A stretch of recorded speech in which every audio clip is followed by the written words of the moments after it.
101 സീറ്റിൽ കോർപ്പറേഷനിലെ 101 സീറ്റുകളിൽ 70 CPM ഇപ്പോൾ മത്സരിക്കാൻ തീരുമാനിച്ചിട്ടുള്ളത്. ആ പട്ടികയാണ് നിലവിൽ പുറത്തിറക്കിക്കൊണ്ടിരിക്കുന്നത്. 8 വാർഡുകളിലെ സ്ഥാനാർത്ഥി പ്രഖ്യാപനം പിന്നീടുണ്ടാകും എന്നുള്ളതാണ് LDFന്റെ സ്ഥാനാർത്ഥി പ്രഖ്യാപനം നടത്തിക്കൊണ്ട് CPM ജില്ലാ സെക്രട്ടറി വി ജോയി പറഞ്ഞിരിക്കുന്നത്. 17 ഇടത്ത് CPI മത്സരിക്കുന്നു. ഒപ്പം തന്നെ ബാക്കിയുള്ള സ്ഥലങ്ങളിലാണ് മറ്റ് ഘടകകക്ഷികൾക്ക് നൽകിയിരിക്കുന്നത്.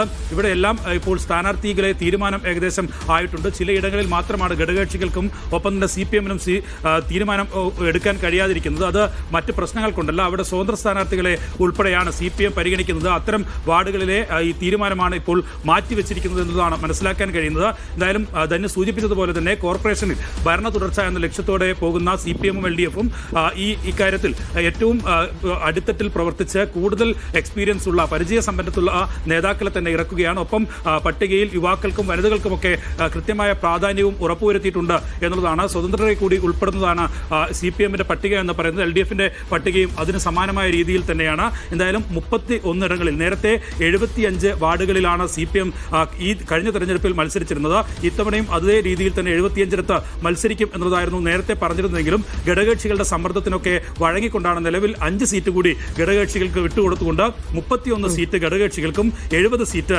CPM-ഉം മത്സരിക്കുന്ന നിലയിലേക്ക് കണക്കുകൾ എത്തിയിരിക്കുന്നു. എന്തായാലും പ്രധാന നേതാക്കൾ വഞ്ചിയൂർ P. അബു, ഒപ്പം തന്നെ മുൻ കോർപ്പറേഷൻ മേയറായ K. ശ്രീകുമാർ, ഒപ്പം ശിവജി, ഒപ്പം തന്നെ മറ്റ് മുതിർന്ന നേരത്തെ കൗൺസിലർമാരായിരുന്ന ഈ തെരഞ്ഞെടുപ്പിന് മുമ്പത്തെ തെരഞ്ഞെടുപ്പിൽ കൗൺസിലർമാരായിരുന്ന IP ബിനു ഉൾപ്പെടെയുള്ളവർ നിലവിലെ സ്ഥാനാർത്ഥി പട്ടികയിൽ ഇടം പിടിച്ചിട്ടുണ്ട് എന്നുള്ളതാണ്. നേരത്തെ BJP-യും കോൺഗ്രസും ഒക്കെ സ്ഥാനാർത്ഥി പട്ടിക പ്രഖ്യാപിച്ച് പ്രചാരണം നടത്തിക്കൊണ്ടിരിക്കുകയാണ്. വിജ്ഞാപനം വന്നാൽ ഉടൻ പട്ടിക പുറത്തുവിടും എന്നുള്ളതായിരുന്നു CPM അറിയിച്ചിരുന്നത്. അതിന്റെ അടിസ്ഥാനത്തിലാണ് ഇപ്പോൾ സ്ഥാനാർത്ഥി പ്രഖ്യാപനം നടന്നുകൊണ്ടിരിക്കുന്നത്.